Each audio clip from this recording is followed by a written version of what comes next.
بسم اللہ الرحمن الرحیم۔ مسلمانوں، تم وہ بہترین امت ہو جو لوگوں کے فائدے کے لیے وجود میں لائی گئی ہے۔ تم نیکی کی تلقین کرتے ہو، برائی سے روکتے ہو اور اللہ پر ایمان رکھتے ہو۔ اگر اہل کتاب ایمان لے آتے تو یہ ان کے حق میں کہیں بہتر ہوتا۔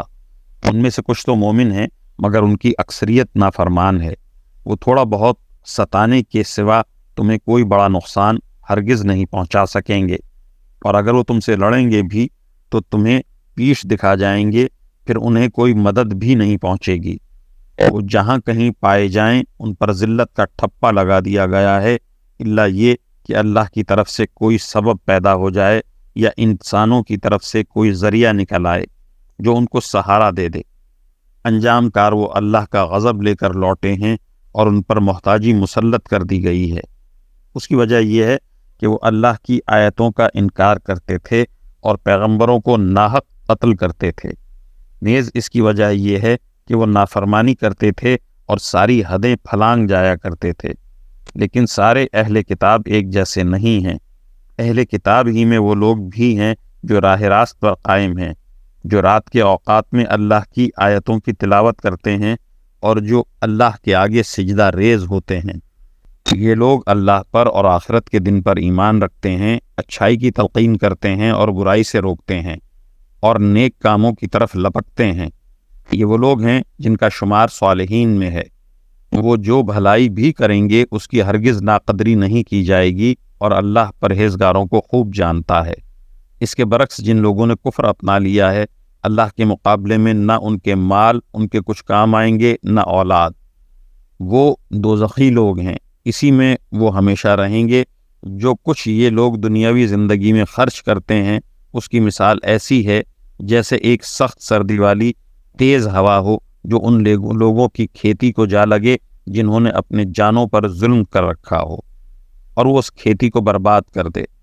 ان پر اللہ نے ظلم نہیں کیا بلکہ وہ خود اپنی جانوں پر ظلم کرتے رہے ہیں۔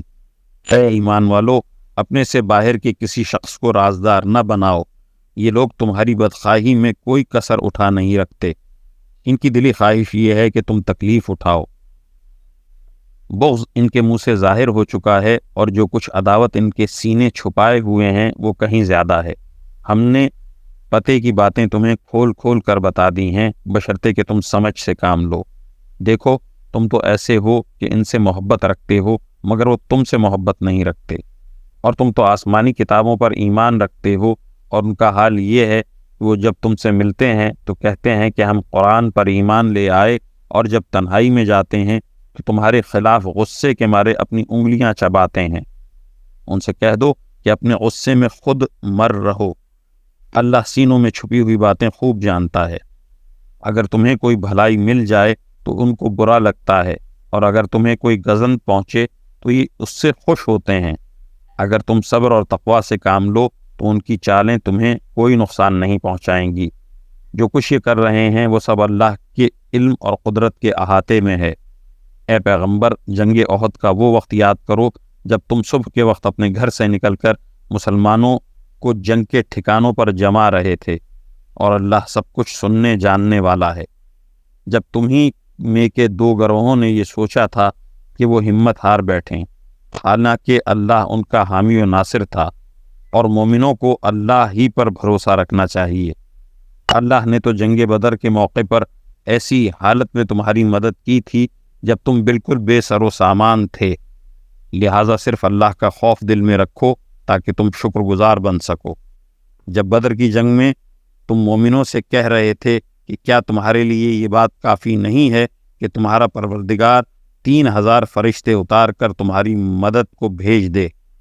ہاں، بلکہ اگر تم صبر اور تقوی اختیار کرو اور لوگ اپنے اسی ریلے میں اچانک تم تک پہنچ جائیں تو تمہارا پروردگار 5000 فرشتے تمہاری مدد کو بھیجے گا جنہوں نے اپنی پہچان نمایاں کی ہوئی ہوگی۔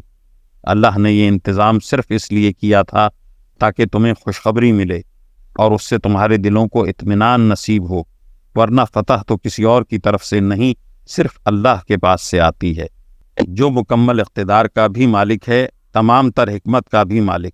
اور جنگ بدر میں یہ مدد اللہ نے اس لیے کی تاکہ جن لوگوں نے کفر اپنایا ہے ان کا ایک حصہ کاٹ کر رکھ دے، یا ان کو ایسی ذلت آمیز شکست دے کہ وہ نامراد ہو کر واپس چلے جائیں۔ اے پیغمبر، تمہیں اس فیصلے کا کوئی اختیار نہیں، اللہ ان کی توبہ قبول کرے یا ان کو عذاب دے، کیونکہ یہ ظالم لوگ ہیں۔ آسمانوں اور زمین میں جو کچھ ہے اللہ ہی کا ہے، وہ جس کو چاہتا ہے معاف کر دیتا ہے اور جس کو چاہتا ہے عذاب دیتا ہے، اور اللہ بہت بخشنے والا بڑا مہربان ہے۔